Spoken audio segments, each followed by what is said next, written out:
লেখাপড়ার পাশাপাশি শরীরচর্চা এবং খেলাধুলা অত্যন্ত আবশ্যক। সকলে যাতে খেলাধুলার প্রতি আসক্ত হয়, মাদকাসক্ত যাতে না হয়, এবং যারা মাদকাসক্ত জিরো টলারেন্স নিয়ে আমরা এইসব প্রতিরোধ করতেছি এবং এটা বন্ধ করার চেষ্টা করতেছি। বিপদগামী হয়ে যাচ্ছে, যেহেতু বিপদগামী হয়ে যাচ্ছে, আমাদের মাননীয় প্রধানমন্ত্রী বলেছেন পড়ালেখার পাশাপাশি খেলাধুলাও সমান তালে চলবে। তাই আজকে শহীদ রাষ্ট্রপতি জিয়াউর রহমানের মৃত্যুবার্ষিকী উপলক্ষে আমরা একটি ফুটবল টুর্নামেন্ট আয়োজন করেছি। সকল জেলার ফুটবল টিম এখানে অংশগ্রহণ করেছে। আজকে ফাইনাল খেলা।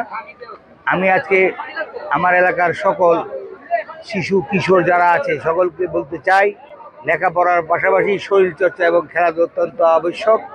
সকলে যাতে খেলাধুলার প্রতি আসক্ত হয়, মাদকাসক্ত যাতে না হয়, এবং যারা মাদকাসক্ত জিরো টলারেন্স নিয়ে আমরা এইসব প্রতিরোধ করতেছি এবং এটা বন্ধ করার চেষ্টা করতেছি। সকল কিশোর যুবককে খেলাধুলার এবং পড়ালেখায় মনোনিবেশ করার জন্য আজকের এই খেলার অনুষ্ঠান আমরা আয়োজন করেছি। এতে এলাকার ছেলেপেলে উৎসাহিত হবে, পুরস্কৃত হবে, শরীর স্বাস্থ্য ভালো লাগবে, লেখাপড়া ভালো করবে। আমি চাই আজকে এটা আমাদের বাজিতপুর থেকে আমরা আরম্ভ করলাম।